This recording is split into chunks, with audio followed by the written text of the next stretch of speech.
Any chef will tell you that we eat with our eyes, as in the way a plate of food is presented to you and it appears affects how it tastes. If our meal looks like it's fresh and appealing, our brain will tell us that it's going to taste fresh and appealing.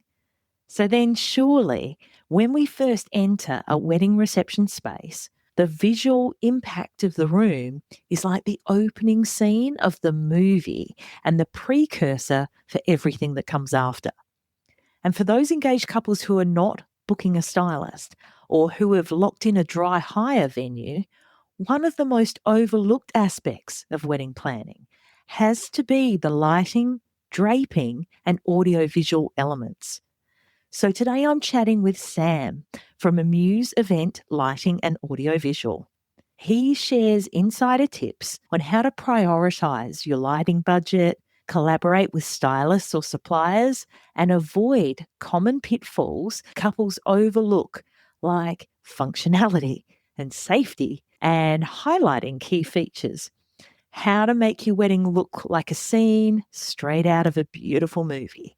If the thought of fairy lights, chandeliers, or creative mood lighting feels overwhelming, this conversation will give you clear, practical advice to light your wedding day perfectly. Now, I hear and see time and time again how lighting in particular can transform a room and be one of the most cost-effective ways you can level up your wedding's look and feel. So don't sleep on this one. Let's get stuck into it. Unbridely is a community of pro-wedding vendors who believe in freedom and integrity in weddings, giving you options, solutions, tips and tricks to create the experience and memories that you and your fiancé really want and deserve. Because we believe that weddings are a team sport. With how-tos, stories and interviews with recently married couples, we find out what went right and what they'd change if they could go back and do it all over again. I'm Camille and welcome to the Unbridely podcast.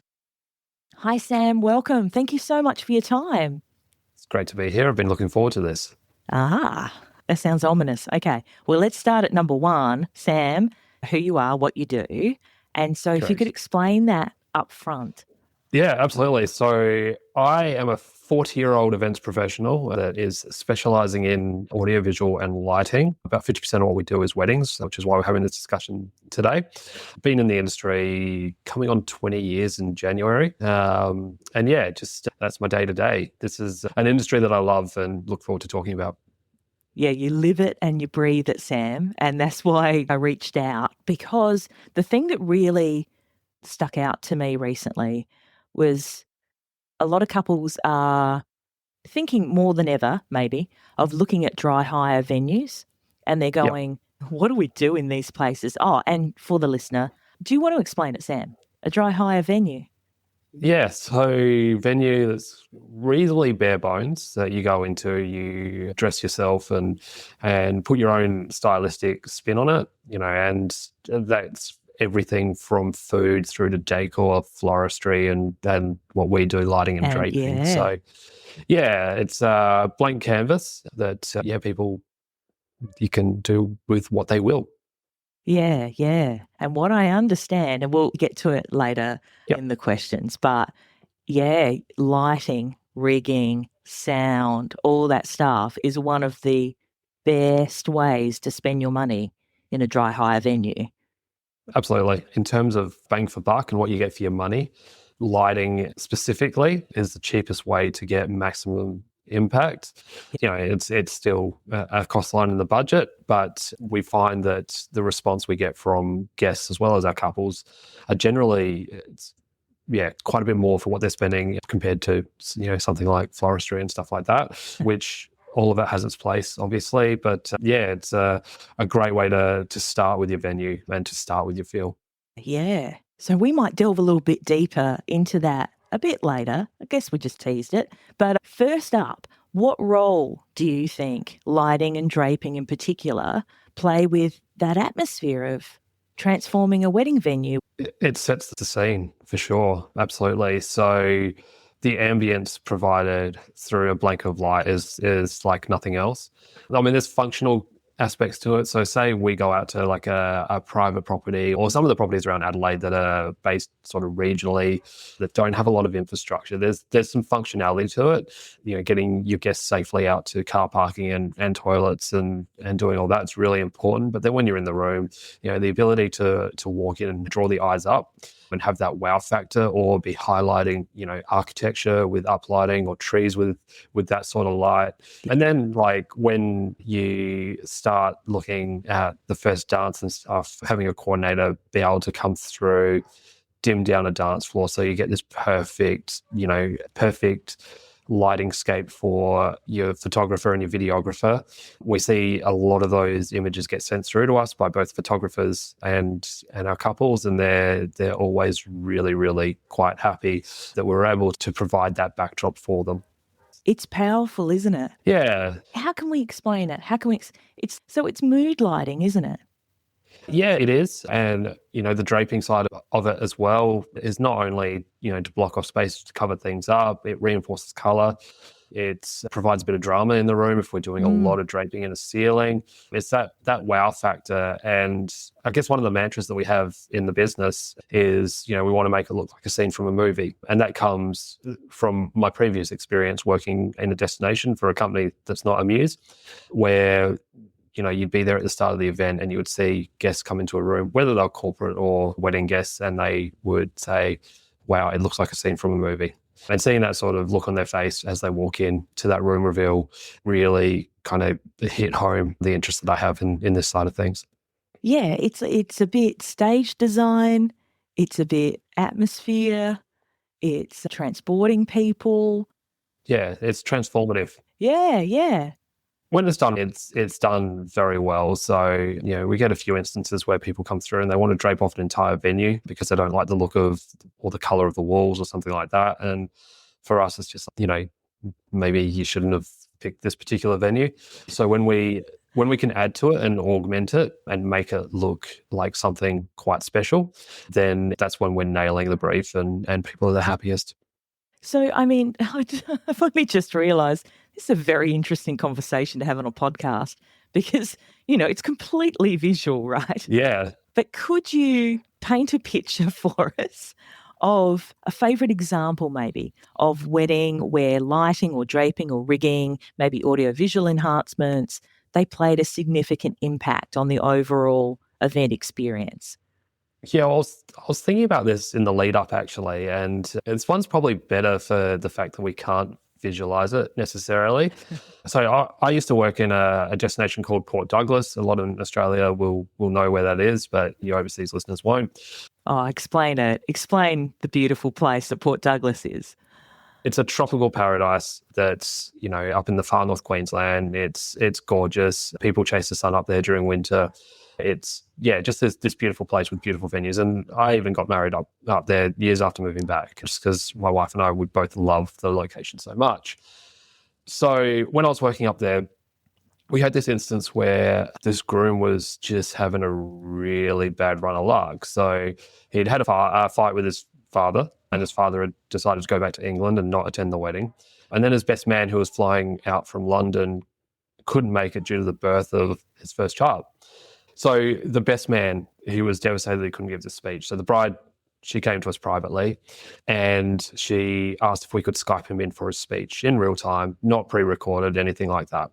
So here we are. It's a beautiful night out on this island that's part of the resort that you get to just via a boardwalk. And we had this TV under like a cloth, which looking back at it now, a little bit obvious, but the groom didn't really realize what was going on. And then it came time for speeches, and we pulled off this cloth, and his best man was there ready to go, gave a speech, and the groom was in tears. So I think back at that with some incredibly fond memories about putting that together. And this was back in, I want to say it was 2011 that we did this, or 2012, where, zooming in or Skyping in, especially in a regional place like Port Douglas, a destination, was really quite difficult to do. So, we were doing it with some of the first 4G cards, and there was bit of a pain, but absolutely worth it for the result that it garnered. So that was, using audio visual just to, help that bride deliver a beautiful surprise. And that's probably the best example, the most fulfilling example I can think of some of the work that we've done. So yeah, I'm proud of that one. It's funny, isn't it? Because of course, going through COVID and then everyone learning how to use video chat and, having the amazing internet services that we do now, Yeah. no one really remembers back to 2011, 2012 when we were rubbing sticks together. We've got tin cans with bits of string between it. Yeah, absolutely. And, during COVID, one of our things that we had to do to assist our couples was we started live streaming weddings, and we got really good at that really quickly. And that kind of saved the business a bit. So having that audiovisual side was really quite helpful to us because, without the numbers and the venue restrictions and all that stuff that we don't really talking about now. It's just like a bad dream. Bad memory, yeah. We were able to keep the business grinding along somewhat, which is thankful we did. It's everything. And also thankful to the couples as well. So many that postponed, they kept their deposits in with us, which, I don't think everyone really realised the scale of the situation, but there's only like a couple that cancelled out of, we do hundreds of weddings a year. So, I'm glad they had their faith in our brand. Yeah, I know what you mean, Sam. It's funny, I was only looking back. I keep a note pinned to the very top of all my notes, and it details when someone's wedding was over COVID for me as a celebrant, when they moved it again, and when they eventually got married. Yeah. And I keep it there because at the time I remember thinking, this is impossible. Yeah. What was your longest between original booking and... Do you know what? I had one of my bookings either start of this year, end of last year. Yeah, that was during COVID and they finally got it done. So what's that, 5 years? Oh, that beats us. We had a couple that were coming in from New York. That was supposed to do October of 2020. And then I think it was start of 2024 that we finally did theirs. So yeah, it was a long time coming. So yeah, shout out to those couples, honestly, who got engaged, got married over COVID. Yeah, absolutely. Resilient bastards they were. I like them. Yeah. Because we all had to go through it together, Yeah. Yeah, it was crazy. But yeah, I can absolutely imagine the impact of that best man speech. That's gorgeous. What about something on a visual aspect? Have you had couples crying when they walk into a room? Is that satisfying for you? Generally, we don't know because we set up in advance. I imagine you'd be hiding behind a little curtain to have a look. No, we do 12 to 14 a week during season. So you're getting it done, getting the hell out. Yeah. So we're a preferred supplier in a lot of venues and they'll relay that through to us. And then, we've got some photographers that send us images as a matter of principle because they know we'll share them on social and, they'll get that push and stuff like that. So yeah, it sucks that we don't get to see it come to life, but, we know the impact that it has. And you'd have the feedback after. Yeah, we do. And we torture ourselves on site about the little details and stuff like that we know that swinging for the fences, just to use a US term, but we know that we're swinging for the fences and they're expecting us to maybe, bunt it to small outfield. We hold ourselves to a very high standard and we hope it's higher than our clients because that means that they're going to walk into something they truly love. And Adelaide is a small industry, so we get recommended out there and, we're the choice for so many stylists and we work really well with them as a creative extension. And yeah, so, we're just going to have to picture what their faces are like when they walk in. Sam, the proof is in the pudding. You don't stay in business for as long as you have and exceed people's expectations unless you're doing something right. That's the rule of business. It's kind of why I like it, Yeah, and we've got some fantastic competitors here in Adelaide that do really good work and they give a great appetite for that type of work as well, where we find that, we're all a little bit different, but, if people were doing poor work in Adelaide, the general standard would drop, and luckily our competitors don't. So it's a fantastic function of our local market. Oh, it's healthy. It's healthy. For couples who don't quite understand what draping and rigging and lighting and stuff is, like what you guys do, could you explain it a little bit? Maybe a little bit about the different types? Yeah, look, so lighting, I think on weddings is, so people are very visual, right? So we get a lot of photos of sets that we've done in a venue before, or sets that someone else has done, or just a general look. And they want to do that. There's not a lot of change in that. So we do see a consistency. And we do see trends. So, neons were a trend for, a couple of years, and, mirror balls last year were massive. And, for us, we're kind of towards the end of the line, because you get, things coming out in Europe and in North America, then it filters through to our eastern states here, being in, Sydney and Melbourne weddings. And then it works its way through to us in Adelaide. So we'll go in and we will put in a blanket of fairy lights, or we might put some tungsten Edison globes above tables. We've got dozens of chandeliers in our stock of different types. We also build custom stuff as well. So there's a big ballroom here, Hilton and Adelaide, and we built a custom structure for a couple that was 3 meters deep, 8 meters wide, and 2.5 meters tall. And that was just fairy light drops. And it That's was insane. yeah. So, and we had to hang it safely, Yeah. of which you need to be a qualified rigger to do that. Starting at 7 meters is the height of the rigging point. Then you're working at ground level, bringing it up, making sure that you've designed it so that it's at a good height for a first dance. So it's not too high up in the ceiling that it gets lost. But if people are Yeah. jumping around, that they don't sort of knock it. So, and then we do custom stuff like that. But then we've got these beautiful crystal chandeliers. So our 25 arm one, who we call Bruce, that gets built on site every time. So all the crystals get secured to it I've never seen that. each and every set. And then when we come out, it's crystal, so they have a tendency to break in a Of rickety course. truck. Didn't think about it practically. Yeah. Yeah. So Susan was out, the other night at midnight, just pulling apart an 18-arm chandelier, just so that it could travel effectively. What do you affix the crystals with? You're basically just building it like you'd be putting it in a house each time, and then taking it off. So they've got like little fixing points in it, and it takes about an hour to build Bruce, and about 45 minutes to And it weighs? 40 kilos, so 80 pounds. Sure. And so, if we didn't secure it properly as a rigger, then, it would come down a lot faster than that. So it would be the time to sweep it up as opposed to deconstruct. So, yeah. And then from a draping point of view, we might do wall draping, we might do parted draping. We do drape reveals where you can pull back a drape into a room.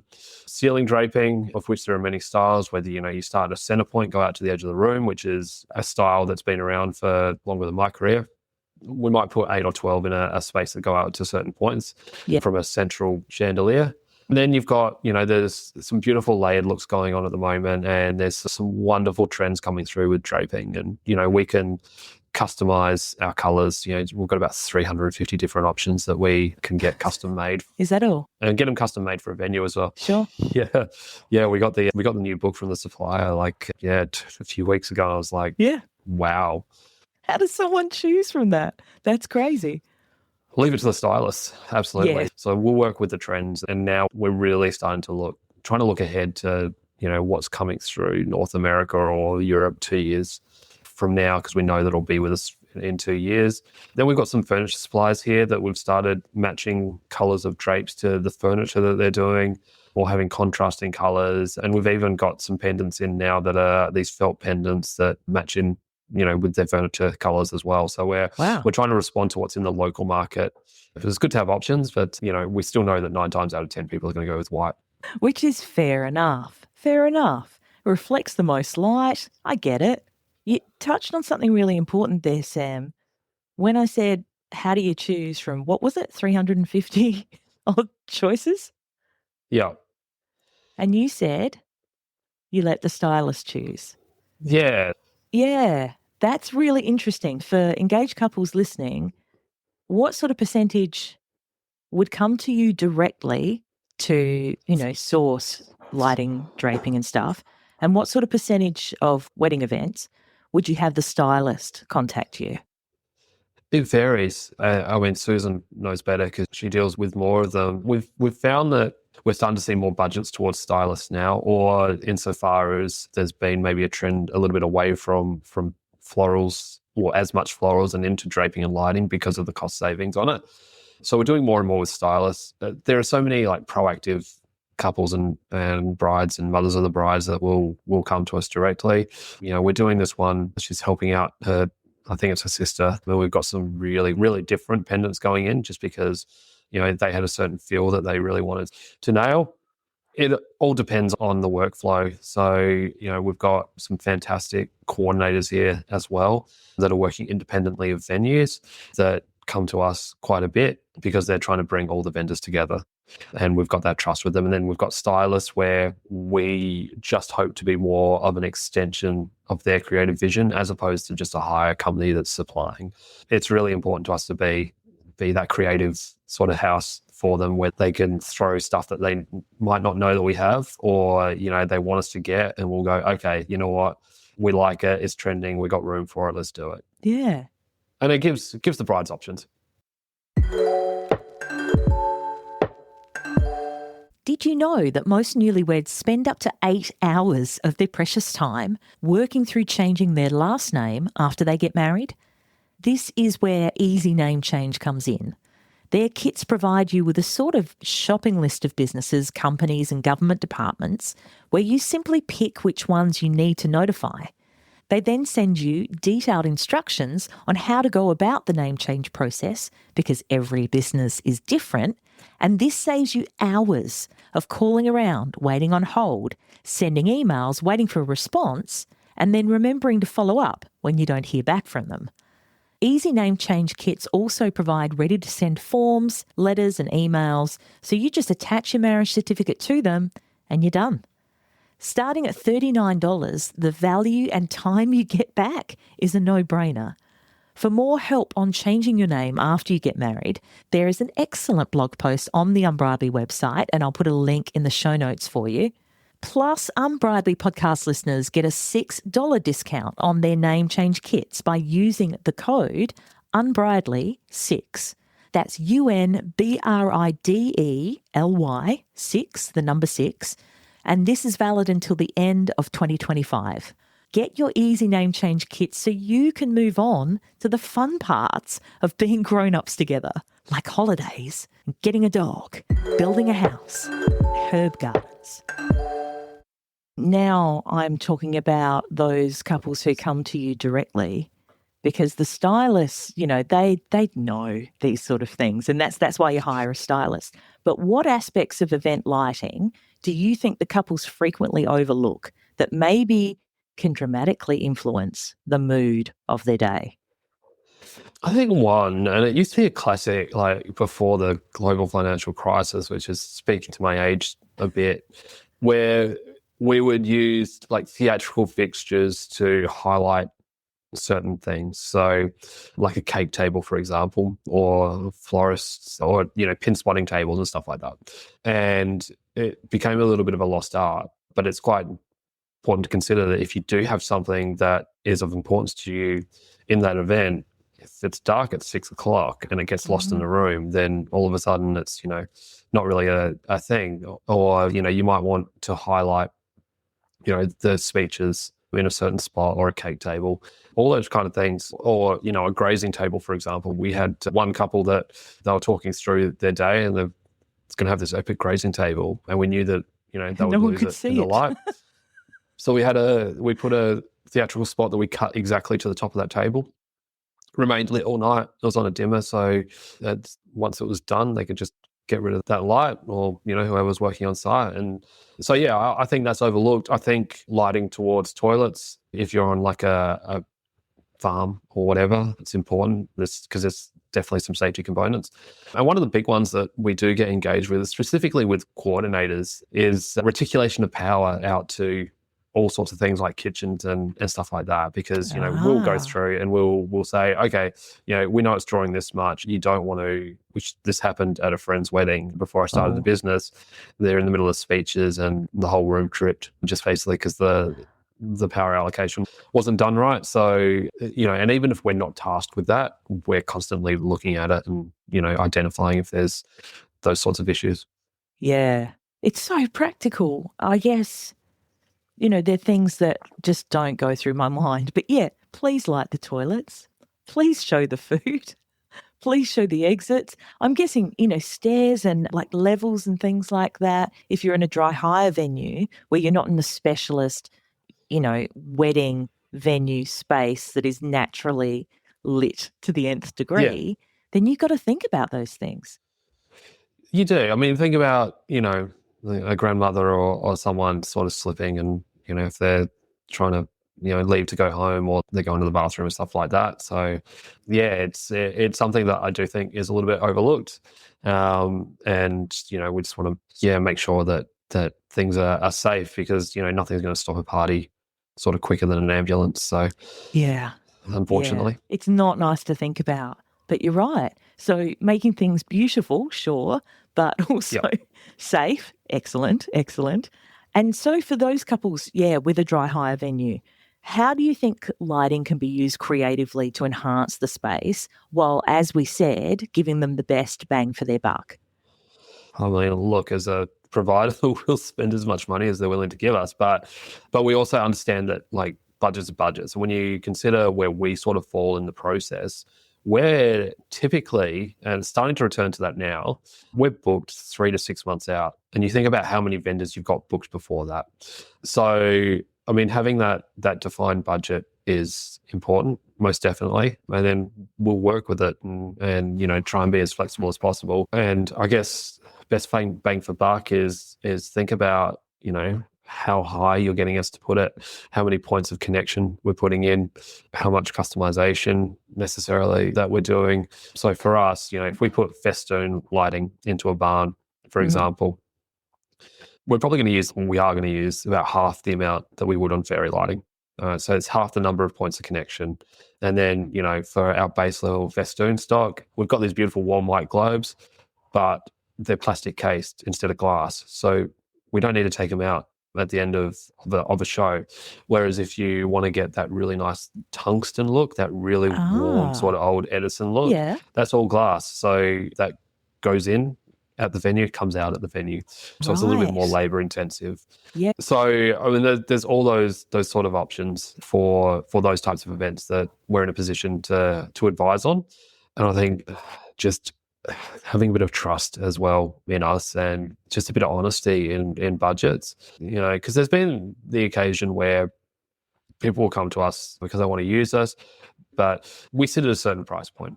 And, if people are honest with their budgets with us, we can have that conversation and go, actually, you know what you're wanting is pretty simple. And we feel like you can get it from this supplier. And locally, again, bringing back the fact that, our local supply chain here in Adelaide generally does really, really good work.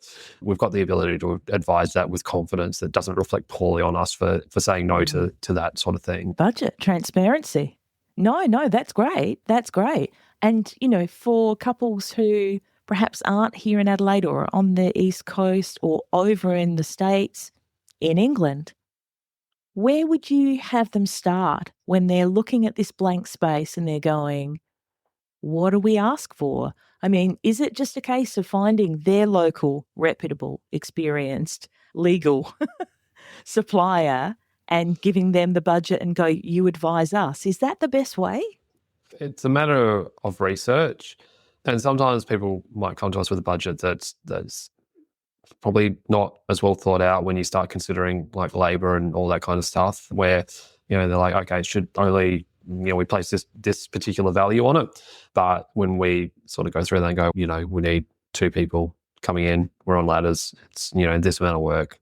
We're paying our staff, industry, like good industry rates and typically Yeah. above. So the best place to start is looking at sort of venues those that are similar and see what others have done. If it's a new dry hire venue, obviously there's not going to be a lot of photography, but what goes into one barn often goes into another. And we get that all the time. Like we get photos from different venues, not even in Adelaide, and saying, hey, here's what we found on Pinterest, which doesn't seem to be that big in Australia anymore, but I know it is overseas. Huge overseas. Yeah. Yeah. So for them to come in and go, okay, this is our inspiration. This is the feel that we want. How do you apply that to a venue? And that's when we start having those conversations. And sometimes, if it doesn't work, we'll tell them.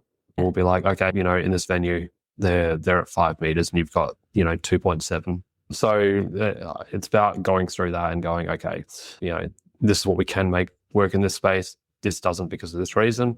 And again, have those conversations, and like, you don't know what you don't know. Conversely, when we deal with those clients, we don't know what we don't know. So if we don't know the budget, we don't know necessarily what to pitch, or if we don't know what you're really into, then, we might go with something that we think is good, but we don't want to be prescriptive in that regard. We want whatever we do to be a reflection of what our couples want.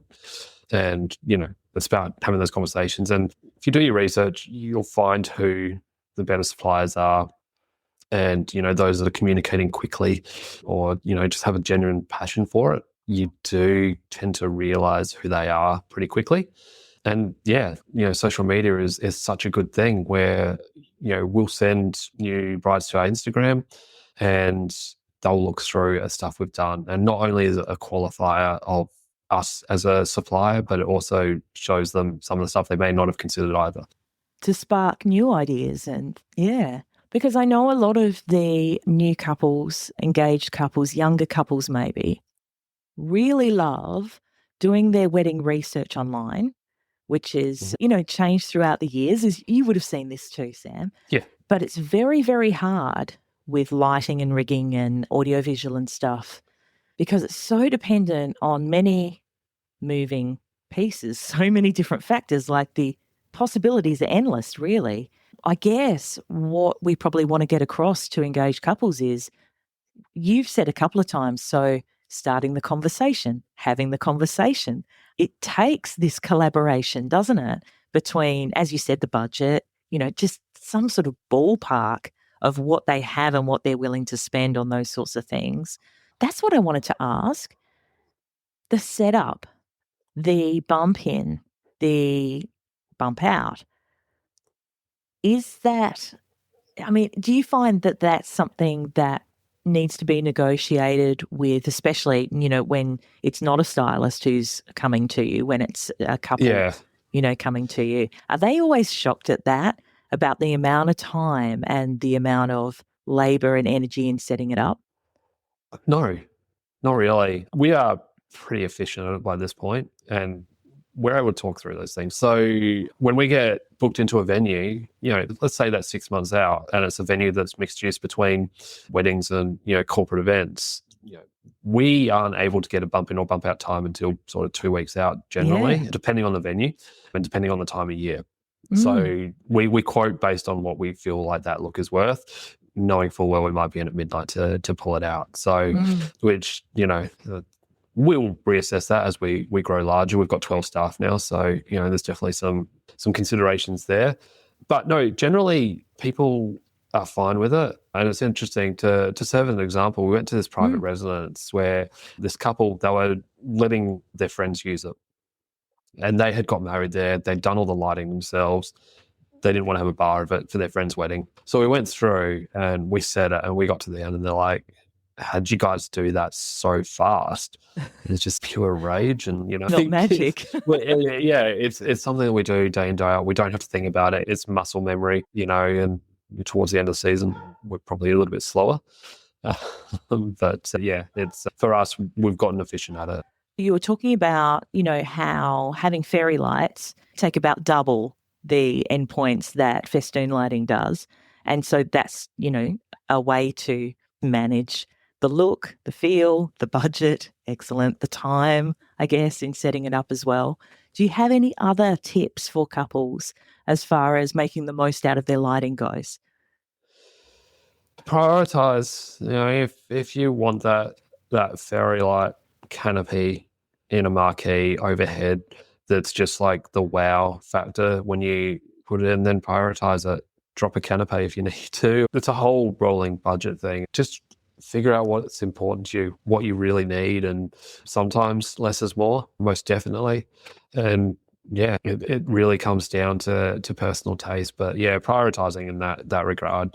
But also don't feel like you can't get a quote for the wow factor, because Yeah. when you compare it to some other aspects, it's not a big part of your budget. Yeah. I was speaking with a planner from Dubai last week, and she was saying, she's working with budgets of around 1 million. And she was saying when people come to her, she feels like it's her job, her duty to deliver a brief and a budget, on the dream, the Yeah. absolute dream, and then pare back from there. And I kind of liked that concept.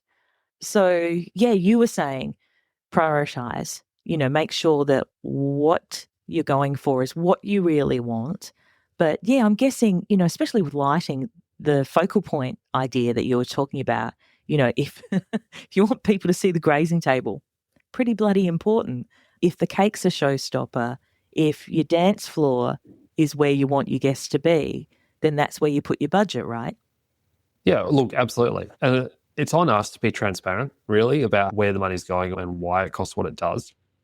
And we don't feel like what we do is expensive at all. Adelaide's one of those markets that sort of sits middle ground in terms of spend. There's always that higher end of the market that's always, they're going to get their wish list. And I really would urge people, when they are designing their wedding, make it about them and less of a contest on social media. You don't need a wow look to have the best day necessarily. We're there to provide it for you if you want to. But I think back to when, Susan and I got married, being so long in the industry, we booked a package up in Port Douglas because we wouldn't want to deal with it. So, she had some styling stuff and some colours and whatnot that she thought was important. But for us, our priority was food because we are foodies. 100%. And then, for the rest of it, we had fairy lights that in it, the part of the package, they didn't really sort of work that well. Like that were Like pretty flawed. literally didn't work that well. Some were like flashing and some were just constant, and didn't care. It's not what the day was about for us. And our DJ was the worst as well. So, but we didn't care. Isn't that funny what you remember? But, we gathered in a destination with 50 of the closest people in our life. Yeah. And that's what it was about for us, the location and the food, specifically of this restaurant that we have always loved and always go back to whenever we're up there. And those were the priorities. And for some, if you just need basic lighting or draping, that's absolutely fine. For those that really love it, then yeah, we'll try and knock it out of the park for you. Absolutely. But yeah, be true to what you actually want as part of your day. That's so good, Sam. What a good way to cap it off. And so, yeah, any other tips, tricks, things that people really need to know? Don't do it yourself. Everyone regrets it ultimately. And you don't save that much money anyway, but there are some super cluey DIYers out there. We've seen stuff on weddings that just knocks our socks off. It's been so good. But you have to decide whether you want to dedicate that time during that weekend when there's so much going on. There's like people everywhere. You're dealing with all kinds of stuff, whether you really want to be up a ladder, hanging fairy lights, or whether you can just assign that to someone like us that will come through, do it efficiently, make sure it all works, make sure it's all compliant. And not be drunk when you're pulling it down again. Yeah. And, do it to a really high standard for you as well. Yeah. No, I like that. So, Sam, for my listener who's going, love the sound of it, love the transparency thing, love to know that I don't have to have that massive chandelier. What was the big one, Bruce? Bruce, yeah. You don't have to have big Bruce, but who want to get in touch with you, Sam? Where can they find you? Instagram is best. So at Amuse Lighting, that's the best way to find us. Yeah, and that's where you see what we do. That's from the corporate side as well. So there's like a lot of lighting design stuff that's outside of weddings that we really like. So yeah, and it gives you a feel for where we're going as a business and what's sort of hot in Adelaide right now. Get you a bit excited, get the creative juices flowing and everything. And I'll be sure to put your Instagram link in the show notes as well, so the listener can find you nice and easy. But I so appreciate your time, Sam. I know we are like on the precipice of the crazy season for us here in Australia. So yeah, I wish you well. I appreciate it. And thank you so much for your time. My pleasure, anytime. That about wraps it up for this episode of the Unbridely podcast. For the links and resources we mentioned, please head to the show notes. And if you love the show, please review and subscribe on the podcast platform you're on now so you don't miss out on a single episode. Thanks so much for listening. And remember, weddings are a team sport. Catch you soon.